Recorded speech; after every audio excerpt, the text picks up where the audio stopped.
Alright, so hi there everyone and welcome back to the channel, and we're still in cable tidy up mode, shall we say. So if you probably watched some of my previous videos, you'll have seen I've done a lot of power management on the observatory. Ran new cables with jacks and everything, and it's all remote controlled, and everything's working great. So I'm just continuing to improve the cable management on the rigs now that I've started to get them into the configurations that I want them. And everything is going okay so far. So today I'm continuing that progress and working on the Lunt solar scope today. And the Lunt solar scope that I've got is the LS80MT, which is a modular telescope which can be converted both for day viewing of the sun and night viewing of the stars. So here it is on the desk here.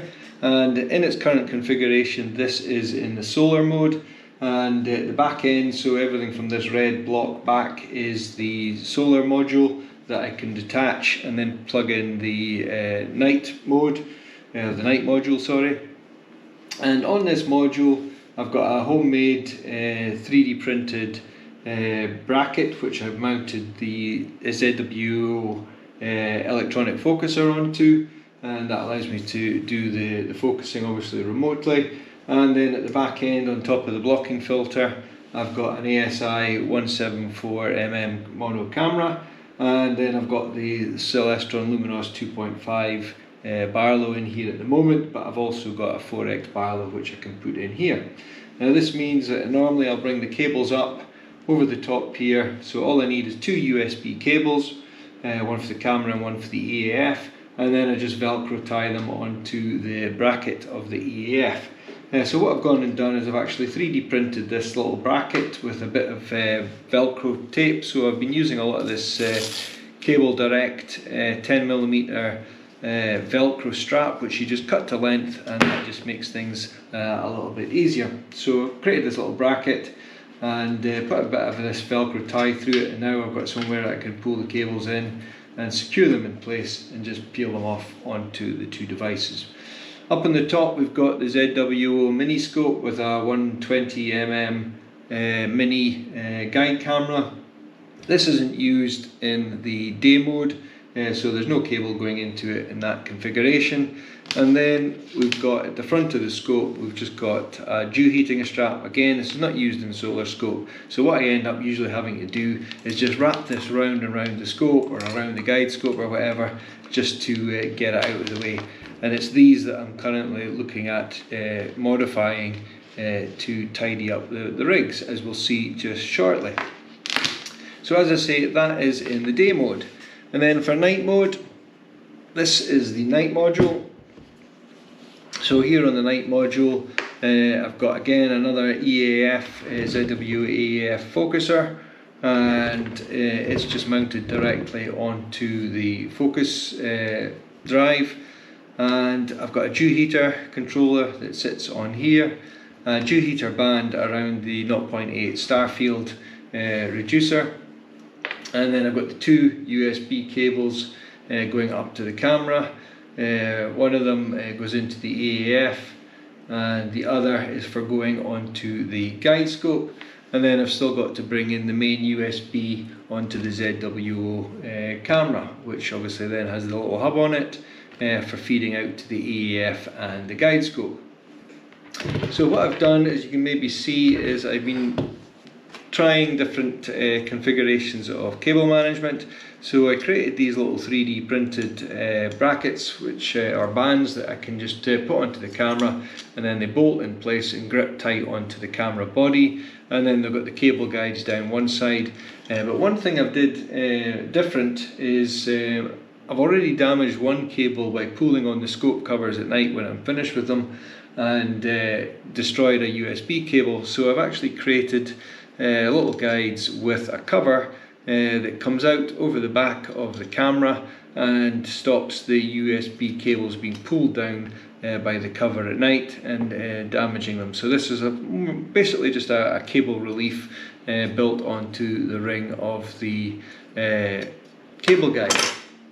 So here we can see it connected onto the body of the ASI 533MC that I've got on here, and it's just gripped in place with a couple of screws, and then the cable guide comes over the top, protects the cables from being pulled down by my scope covers, and then the cables just come through. And the dew heater band, it's just all the excess is just cabled up, velcro tied together and plugged into the dew heater. So if we swap over the scope into day mode, we'll see this all in place. So to do that, it's straightforward. Release these two thumb screws, or three thumb screws I should say. Slide out the body of the solar module, complete with its pressure tuner. Let's pop this down on the rug out of the way, and then for the night module, slide that into the body of the OTA and tighten up the three thumb screws.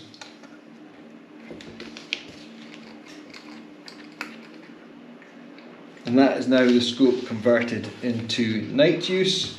And then I just plug the cable into the guide camera off the ASI125MC. I've already got it on for the EAF, and then the dew heater band for the front of the scope, that gets plugged into the dew heater controller, and then again all the cable just gets tidied up into a bunch, wrapped around the scope and velcro tied in place, which I don't like. I don't like having all these bunches of cables hanging up, waving around, just being a pain. So what I've done is I've gone and ordered up a set of RCA phono plugs, so male and female plugs, and this allows me to then obviously make my own cable ends for the cable lengths that I need and get rid of all the excess cable. And then with the excess cable, should I want to, I've got male and female ends.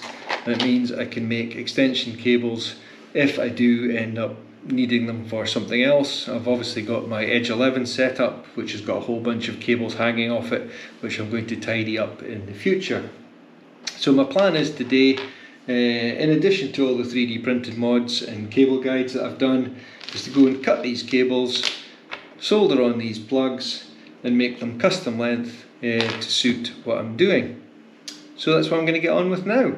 Okay, so the first thing I'm going to do is I'm going to undo this bunch of cables that I've got here for the dew heater that goes onto the starfield reducer, and I'm going to unplug the cable from the EAF.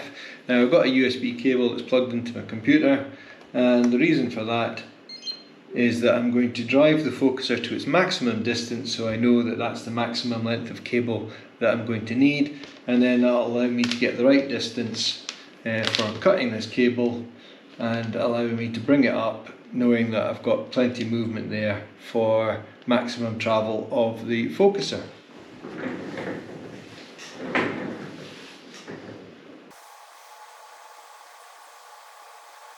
Okay, so that's the focuser, as you can see, fully extended, although it never comes out this far when I'm using it. It always sits around about, drawing in right as far as here, so I don't anticipate there being any problems. There's enough cable length up to the guide camera and plenty cable length up to the EAF. So what I'm going to do now is I'm going to look at cutting the cable for the dew band that sits on the starfield reducer, and we'll solder a plug onto the end of that.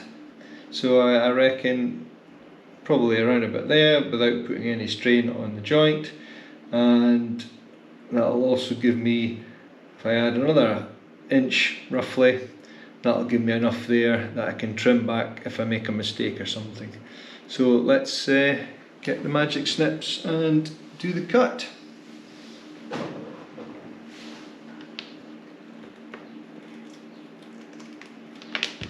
Alright, so one cable cut, and now we need to put the joint, the connector. So I'll use a male connector is required to go onto the dew heater controller, and that'll plug into my output A. And these are just straightforward, the most basic phono connectors, RCA connectors you can get. They've got a screwed cable on them, and then a solder connection and a typical crimp for holding down the shielding. And then the cable, I'll obviously slip the boot through there. But what I'll probably also do is I'll put some heat shrink over the end here, just to weather tight that a little bit better from condensation and things, and stopping bugs and that crawling up into the joint of the cable. Alright, so what I've done is I've cut the cable, exposed the inner cores, so we've got the braided outer sheath and the inner core for the supply. And I've got my little vise here, which is handy for just doing connectors and things like that. I've got that on the desk here, but obviously I'm going to need to move the scope over. Let's move the soldering iron, which is currently heating up. A little bit more. There we go. And next I'm going to put the heat shrink cable, the heat shrink onto the cable and the cable boot. And then next I'm going to get another little bit of heat shrink just to put over the inner core. I put some heat onto the solder, the joint. Okay, so next, got my solder, I've got my flux. Hopefully the solder iron is heated up enough now. Give it a clean.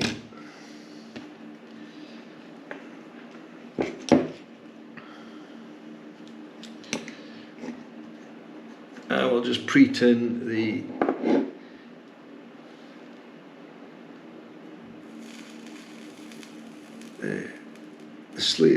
braided section, and we will pre-tin this before it ends up on the floor.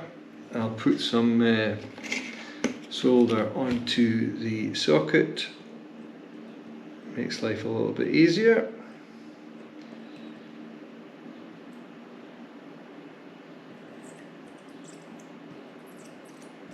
Perfect. And now I can put the braid on, solder that in place. Excellent. Now I can cut the supply core. Let's trim this down. Can't see the hole, it's so small. Only need to pull it back about 5mm. Again, I'll pre-tin the joint, the copper, put on my heat shrink, put this onto here, job done. So next I'll just use a pair of long nose pliers to pull down the cable clamp onto the cable and grip it in place. And there we have the end in place, ready for the heat shrink to be shrunk onto the positive, and the cable boot ready to go back on. So I'll fire up my hot air blower and just shrink the heat shrink.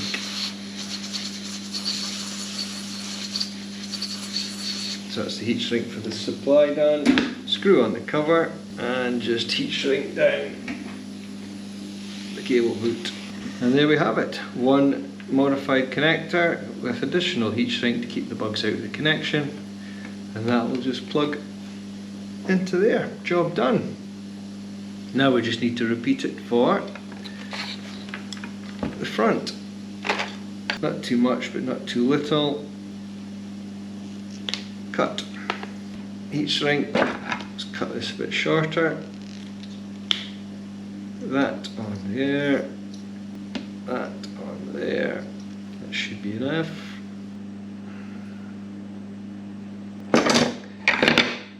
concrete's in the connector.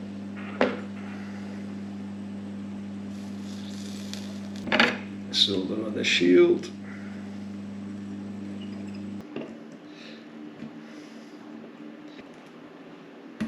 Solder that onto there. Job done. Heat shrink.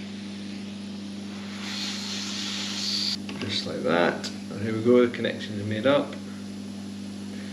Slide on the boot and the heat shrink.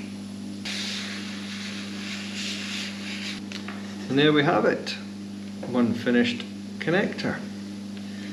And that plugs into channel B. There we have it. Job done. Okay, so now that the blower is switched off on my air heater, hot air heater I should say, what I'll do now is I'll just take another bit of this Velcro strap just to hold the excess cable that comes off the front dew heater, and I'll just band that onto the scope here, band it into place, slide it up against the holding shoe, and there we have it.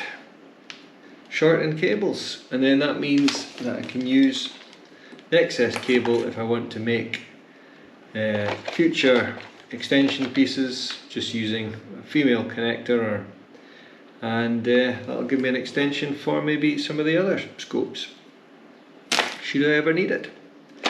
Alright, so there we have it. So we'll head down to the mount now, and we'll just mount it in the night configuration and just see how everything looks.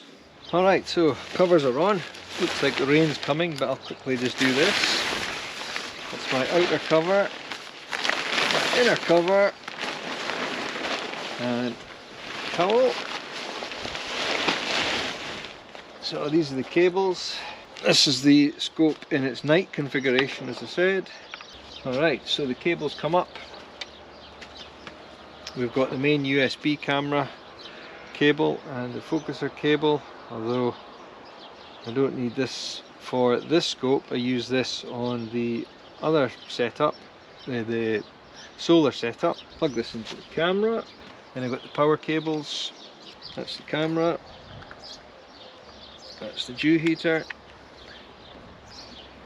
and then let's move that out of the way. Simply loop these through. Now I've taken another bit of Velcro strap just to hold all the cables in place. Pop them into the cable grip. Spare cable for the solar use, and just coil that up, and there we have it. So one other thing I did, I took all the excess cable from the temperature probe for the EAF and just bundled that up and tied it onto the focuser bracket. And there we have it, all the cables in. I think these are a little bit long. I'll need to cut them shorter at some day, and then everything goes back down to the hub. So everything is looking okay. So I have actually got more of this braided stuff to build these cables up, but it's a job for another day. Alright, so there we have it. That's the Lunt cable mods for today. Slowly making progress. So what I'll do is I'll drop the links to the Tinkercad files for the 3D printed components that I made, and if you've got a printer you can feel free to download them and modify them, do what you want. Alright, so thank you very much for watching. Don't forget to hit like if you like the video, and I'd appreciate the subs if you haven't yet subscribed. It certainly helps continue to grow this channel. So thanks everybody for watching, and clear skies, and we'll catch you in the next one.